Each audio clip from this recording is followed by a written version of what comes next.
Hello everyone. In this video, I will show you how can you download Microsoft PC Manager on your computer. So for downloading that, first what you have to do is open Microsoft Store. So let me open the Microsoft Store. So here you can see I have opened the Microsoft Store. Now inside the Microsoft Store, search here for Microsoft PC Manager. So let me search. So here you can see Microsoft PC Manager is showing. Now click on it. So while clicking on Get, you can download Microsoft PC Manager absolutely for free. So what this will do is this will boost your PC. Also, you can manage your storage from this.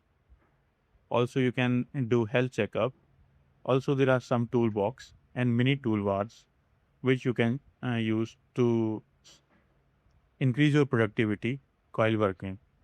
So this is how you can download Microsoft PC Manager in your computer. I hope this video is helpful for you. If you found this video helpful, please do like, share and subscribe. And thanks for watching.